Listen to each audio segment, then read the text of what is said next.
Is the challenge at Georgia Tech getting more kids in from minority communities? Yes, and more women. We struggle with both. My name is Namit. We run a company that's called MadLearn. Liz is my colleague here. We teach students how to build mobile apps, and we partner with schools all over the country. We've got about 650 schools that are focused on starting early. You know, what we focused on is enabling schools to teach creative, important entrepreneurship, creative design, programming type of skills early. And what we've realized, just through our anecdotal experiences, is, and we didn't know this, we didn't focus on girls. We realized just through the sort of use of design-based learning methodologies and education, all the educators will be able to relate, we've realized that girls are much more likely to resonate with the idea of problem-based solution solving as opposed to boys. Liz, is this true? Yeah. Pain points, is this where female innovation is coming from?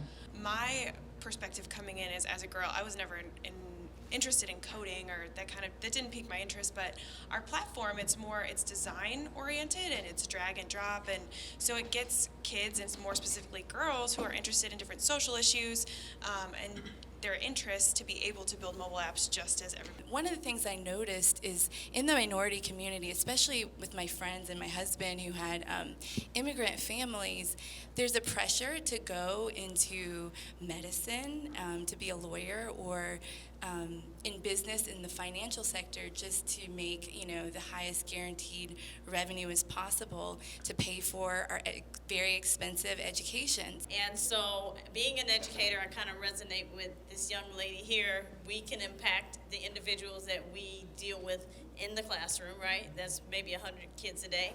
But how do we go beyond that? And I think using technology is a great vehicle and a great tool for that.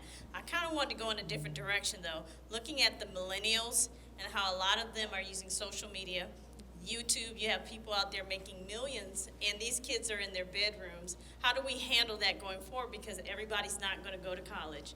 So what is that going to look like maybe in the next 10 years? When you talk about teachers, right, dreaming in code, you end up with companies like No Red Ink and Newsela, which are teachers saying, look, in a classroom I can have multiple grade levels, and I got to teach all of them all at once. Literally, they're all in the 3rd grade, but some of them are performing at the 8th grade, some of them are performing at the 1st grade. How do I get them to discuss the same news story? If I just clip it out of the newspaper, they can't all read it, and some of them will be bored by it. And so what Newsela does is it translates those news stories into multiple grade levels. The kids can all read the same story, but they can all discuss it, but they read it at their level. And what they find is the kids start reading faster, right, because they're engaged. Hi, I'm Sherilyn Farmer. I'm a director in the Technology Development Organization of AT&T. So I've listened with a great deal of interest at the ideas, both in large businesses and in academia, and the personal experiences. One of the things that I really resonate with is the idea of dreaming big.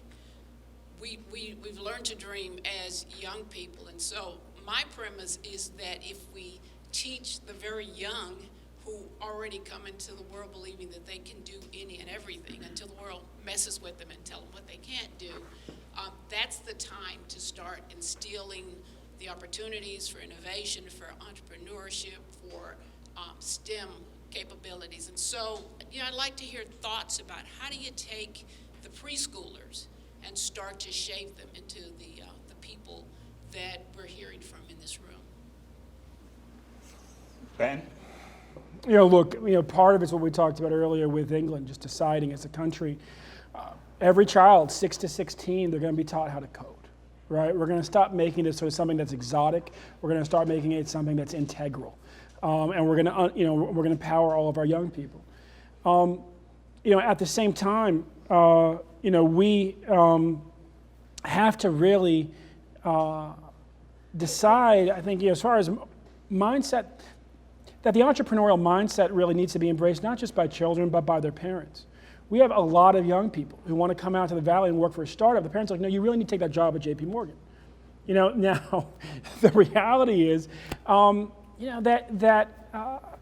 a parent just deciding that they're going to empower that child to take that risk simply by giving them permission to pursue their dream, phenomenal impact on the young person's life, and quite frankly on our larger society. I mean, one of the things that excites me so much about seeing Morehouse really go down this path is that Morehouse has been one of the places where for generations we in the black community have sent young men with big dreams to do great things. It's where Dr. King came out of, Julian Bond, Vernon Jordan, generations before, generations since. And the idea that the notion that we will have more and more entrepreneurs coming out of there dreaming with the same boldness as Dr. King and Julian Bond and Vernon Jordan, but being able to code with the best should be exciting, not just to black people as a community, but to us as a country.